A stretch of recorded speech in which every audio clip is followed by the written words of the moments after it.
Salam, selamat pagi Bapak Ibu Saudara yang dikasihi oleh Tuhan, puji Tuhan.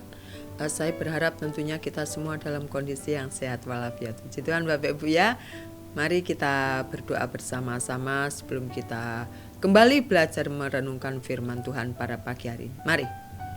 Terima kasih Bapa, kami bersyukur kepadamu karena Engkau baik dalam kehidupan kami. Itulah kenyataan yang kami hadapi dan kami harus berani mengatakan Engkau baik dalam kehidupan kami. Terima kasih Tuhan, terima kasih. Dan pada pagi hari ini Tuhan, kami mau belajar lagi akan kebenaran-Mu.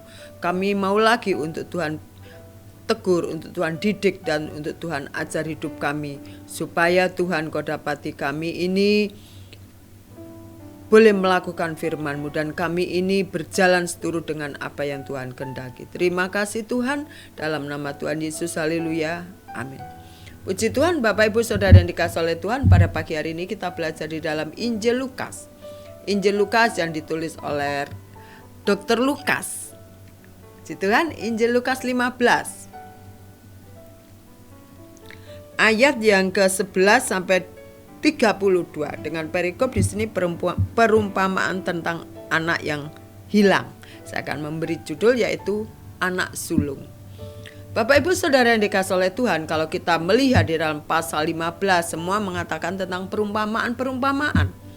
Bahkan di dalam pasal 16 ayat yang pertama sampai yang ke-9 juga masih ada perumpamaan tentang bendahara yang tidak jujur. Dan pada pagi hari ini bukan tidak punya maksud kenapa Dr. Lukas menuliskan hal seperti ini tentang pengalamannya kepada Tuhan dan pengalamannya menjadi murid Kristus pada waktu itu. Kita baca bersama-sama di dalam ayat yang ke-17. Lalu ia menyadari keadaannya, katanya, "Bapa, banyaknya orang upahan Bapakku yang berlimpah-limpah makanannya, tetapi aku di sini mati kelaparan," kata si bungsu.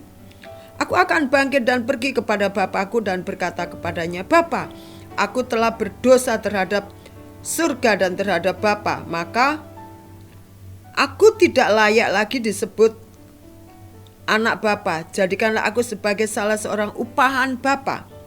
Maka bangkitlah ia dan pergi kepada bapaknya. Ketika ia masih jauh, ayahnya telah melihatnya, lalu tergeraklah hatinya oleh belas kasih. Ayahnya itu berlari mendapatkan dia, lalu merangkul dan mencium dia. Pembelajaran firman Tuhan kita pada pagi hari ini mungkin kita sering dengar, kita juga sering membaca di rumah bagaimana karakter dari si bungsu, si sulung dan bapaknya.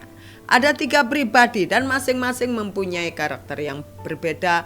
Mereka mempunyai sikap atau tabiat yang satu sama lain berbeda. Pada pagi hari ini kita lebih fokus ke si sulung. Ya.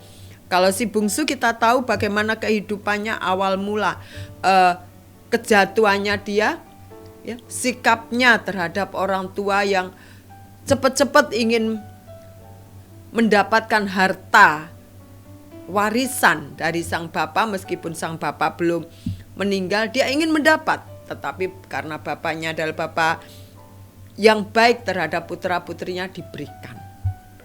Ya, kalau kita membaca selanjutnya kita akan tahu apa yang dilakukan oleh si sulung. Dia berfoya-foya, ya, melakukan menyukakan dirinya, apa yang dia lakukan dia anggap baik, dia lakukan itu, menuruti hawa nafsu. Sehingga dikatakan firman Tuhan, akhirnya si sulung yang tinggal dengan bapaknya hanya berdua waktu si bungsu meninggalkan bapaknya setelah dia mendapatkan harta warisan. Tetapi tadi waktu saya membaca firman Tuhan, menyesalah hati si bungsu.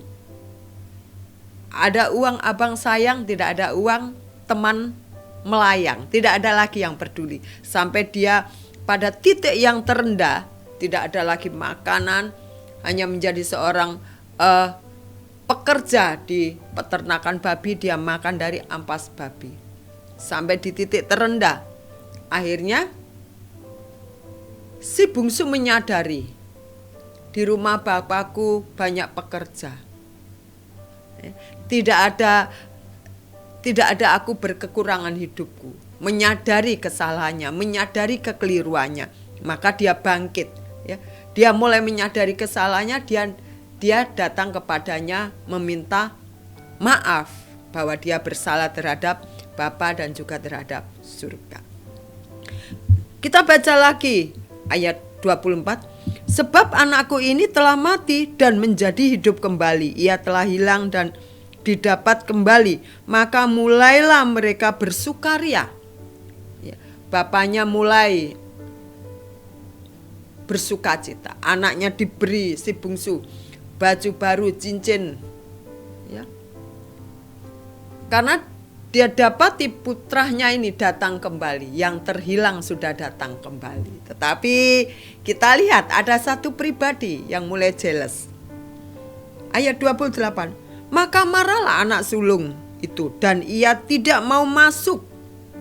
Lalu ayahnya keluar dan berbicara kepada dia.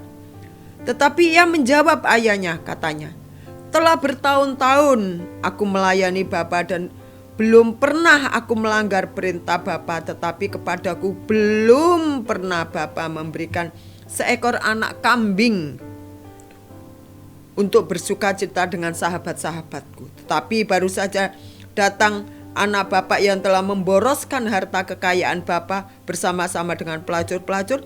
Maka Bapa menyembelih anak lembu tambun itu untuk dia. Bapak Ibu Saudara yang dikasihi oleh Tuhan, kalau kita ada di dalam posisi si sulung, mungkin kita mengerti perasaannya, ya, mengerti bagaimana kesalnya dengan adiknya ini, si bungsu. Tetapi kalau kita menilik kembali, ya, apa yang terbersit dalam pikiran si sulung ini adalah perasaan atau ada rasa iri terhadap si sulung. Si bungsu maksud saya. Ada perasaan iri, ada perasaan tidak suka. Kalau si bungsu diterima kembali oleh bapaknya, tinggal bersama-sama dengan si sulung. Ada perasaan, kenapa dia yang bikin bapaknya sampai bersedih waktu dia minta hartanya. Padahal bapaknya masih hidup. Bukankah itu sesuatu yang tidak baik dilakukan oleh si bungsu? Bapaknya memberi. Dan pada saat tidak ada lagi orang yang mau menolong dia, pada saat uang pembagian warisan sudah habis, dia mau datang kepada Bapak. Dan Bapak dengan penuh sukacita menyambut putra bungsunya. Bahkan bapaknya memerintahkan kepada para pegawainya untuk menyembelih lembu yang tambun untuk putra bungsunya. Betapa kesal hati si sulung, betapa geram hati si sulung ini melihat perlakuan bapak terhadap adiknya. Bapak Ibu Saudara yang dikasihi oleh Tuhan, sehingga si sulung mengatakan, tetapi menjawab si sulung, telah bertahun-tahun aku bekerja untuk Bapak, belum pernah Bapak menyembelih anak lembu. Anak binatang saja belum. Ya. Saya ulangi lagi. Belum pernah aku melanggar perintah Bapa, tetapi kepadaku belum pernah Bapa memberikan seekor anak kambing. Anak kambing saja tidak pernah disembelihkan untuk si sulung. Tetapi si bungsu datang. Wow. Si bapak langsung, hei pegawai, ambil kambing yang tambun, sembelih, kita akan bersuka cita, kita akan berpesta, karena ternyata anakku yang mati telah hidup kembali. Ya, bertentangan sekali.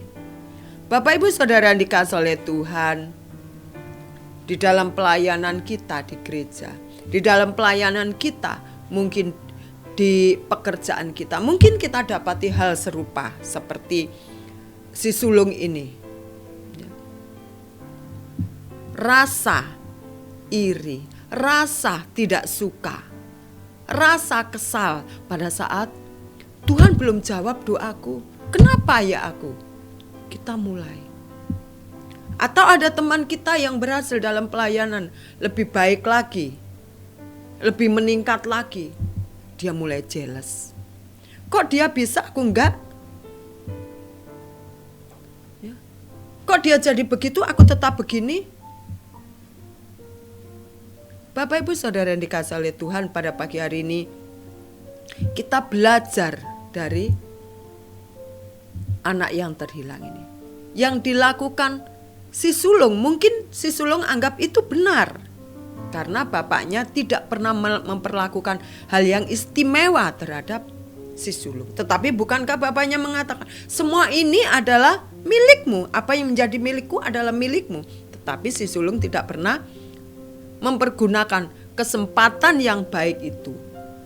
Bahkan saat si bungsu datang, yang mati sudah hidup kembali, maka si sulung mulai ada perasaan cemburu, ada perasaan iri. Yang kita petik pada pagi hari ini, biarlah kita menghilangkan, melalukan segala pikiran-pikiran kita seperti si sulung. Mungkin ada sedikit-sedikit, kok dia begitu sih? Kok dia cepat begitu sih? Aku belum, aku begini. Tetapi kita percaya, kita yakin saat yang terbaik akan Tuhan berikan kepada kita. Dan Tuhan juga mendengar segala seru doa kita. Bahkan Tuhan melihat kondisi kita. Dalam susah, dalam sakit, Dia tahu. Karena memang Dia Allah yang maha tahu. Dia Bapa yang baik. Pasti akan memberikan kesempatan kepada kita. Dan memberikan pengampunan serta memberikan belas kasih Tuhan kepada kita. Oleh karena itu biarlah kita tidak mencontoh karakter, sifat, tabiat anak sulung. Tetapi kita melihat Bapa hatinya yang begitu baik. Orang berdosa, Tuhan berikan kesempatan untuk memberikan pengampunan. Kiranya kita manusia yang syarat dengan kesalahan, kita manusia yang syarat dengan kelemahan. Ada banyak pikiran, bahkan rencana-rencana kita yang tidak baik, kita menyadari sesungguhnya kita adalah manusia yang syarat dengan kekurangan. Dan biarlah pada saat kita melihat orang lain mau bertobat, orang lain ingin dekat kepada Tuhan, kita dukung dia. Kita dukung dia supaya bersama-sama dengan kita semakin dekat kepada Tuhan. Dan gereja semakin berkembang karena kita membuka hati untuk menerima siapapun, apapun kondisi mereka. Puji Tuhan Bapak Ibu, puji Tuhan.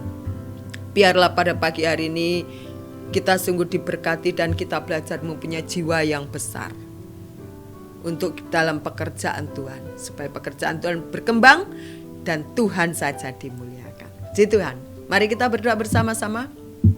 Terima kasih Tuhan, kami bersyukur pada pagi hari ini kami belajar Tuhan untuk tidak mempunyai sifat, tabiat seperti si sulung. Tidak ingin melihat orang lain maju. Tidak ingin melihat orang lain berhasil. Kami tahu itu pikiran yang tidak baik. Tetapi biarlah setiap hari Engkau penuhi hati kami dengan firman. Setiap hari Roh Kudus Engkau mengubah kehidupan kami. Setiap hari kami dicurai oleh kasih-Mu, sehingga kami bisa mengaplikasikannya dalam kehidupan sehari-hari atas apa yang kami terima dan kami dengar. Terima kasih Bapa. Di dalam nama Tuhan Yesus kami sudah berdoa dan mengucap syukur pada pagi hari ini. Haleluya. Amin. Selamat pagi, selamat beraktivitas. Tuhan Yesus memberkati kita. Amin.